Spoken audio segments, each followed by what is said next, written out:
Ang mura lang ngayon ng pork, baka gusto nyong bumili mga ka-Berks, 198 per pound. So ang ganito kadami is only $5.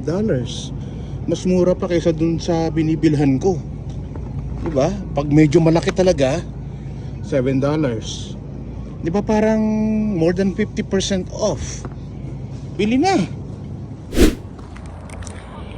So ang dahil nating nabiling pork dahil nag-sale nga, $5 lang, $5 to $6 lang ang isang pack. So apat na pack to, tapos syempre may discount pa akong 10%. So panalo, diba? So lulutuin ko to pag uwi ng bahay. So magkano nga ba inabot na ito? So $22, $22.50 para sa apat na yan. Makikita nyo mamaya pagka pin-repair na natin yan.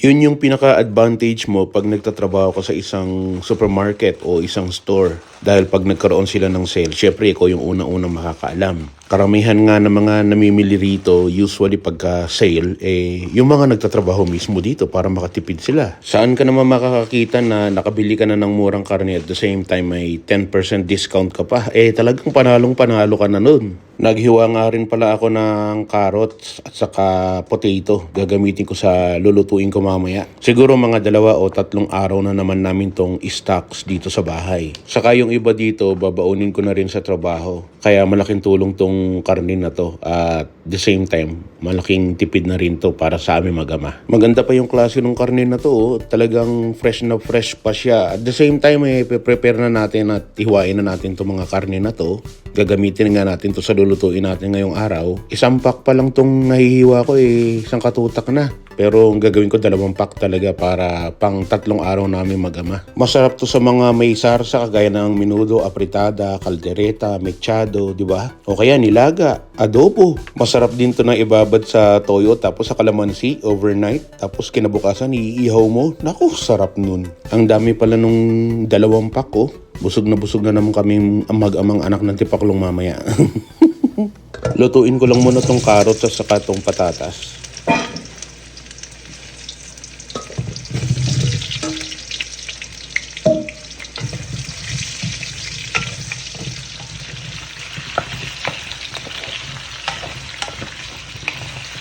Habang niluluto ko yung carrots at saka patatas dito sa mahinang apoy, pe-prepare ko na muna tong mga hiniwa kong karne. Ang gagawin ko lang, ibababad ko lang siya sa lemon at saka sa toyo. Maganda sana kung meron kayong fresh lemon, pero wala akong fresh lemon dito sa bahay. Kaya ito na lang yung ginamit ko, yung lemon juice na nandito sa bote mismo. Saka ko lalamasin ngayon tong mga pork na ito. At baka mag-comment na naman yung iba dyan. Kinamay na ni Chris Cusinero yung kanyang niluluto. Naghugas po ako ng mga kamay. Saka wag na kayo mag-inarte.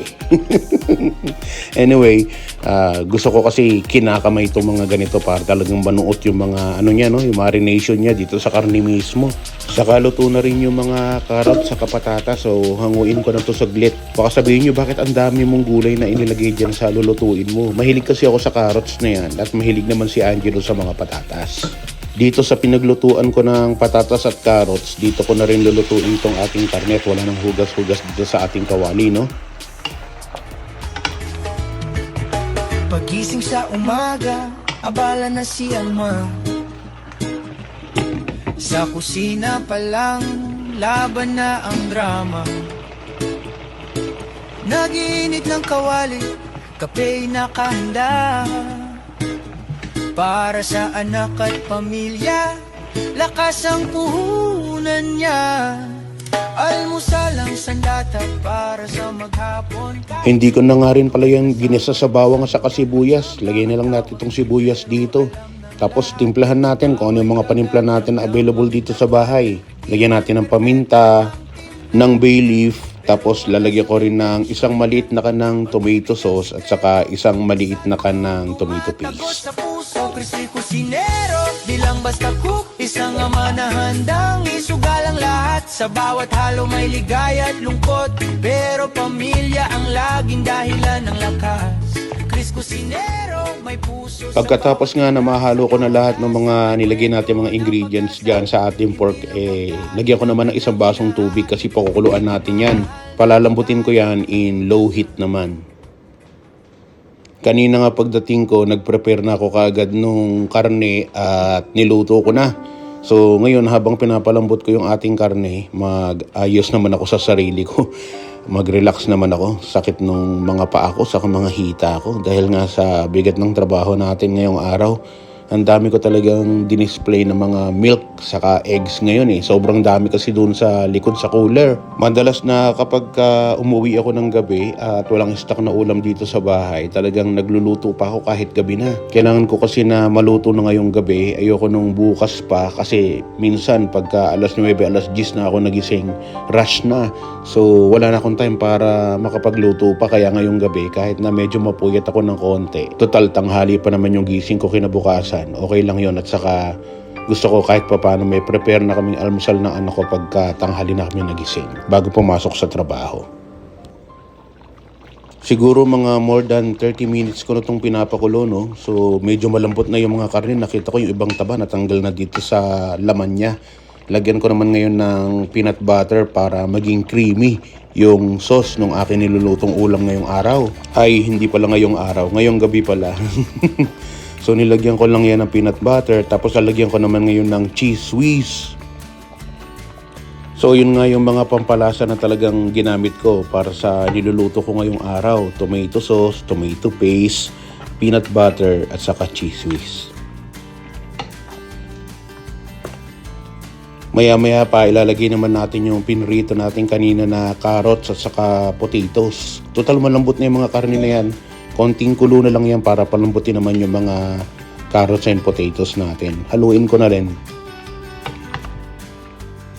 Takpan ko lang muna siya para maluto na talaga yung ating mga carrots and potatoes. Ayos na, luto na yung ulam natin. Ano ba itatawag natin dito? Anyway, inalis ko yung mga patatas nung maluto na, nung malambot na, kasi ayoko na madurog yung patatas dito sa niluluto natin. Ayoko maging kalamay ito mamaya. Sigurado na matutuwa si Angelo mamaya dahil maraming patatas yung itinabi ko para sa kanya. Sigurado papapaking niya yung mga yon. At yung mga patatas na nandito ngayon, ilang piraso na lang yung tinira ko dyan, mga 2-3 piraso na lang. Lalagyan ko na rin pala ng bell pepper, kaya lang ito lang yung kulay na meron tayo dito. So maganda sana kung merong green na bell pepper, but anyway, meron naman akong green peas, so dinamihan ko na lang yung green peas para maganda yung kulay nung niluluto natin.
Ano man ang hamon ng buhay, palagi ka lang sumabay.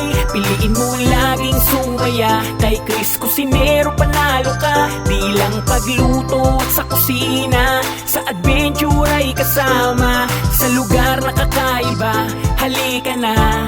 Kay Chris Cusinero na. Halika na't sumama ka at manood. Mga matay mamamangha, di lang tiyan ang mabubusog. May mga lugar pa lang ganito ang nangyayari. Kapag nakita mo, mapapawaw, mapapagrabe.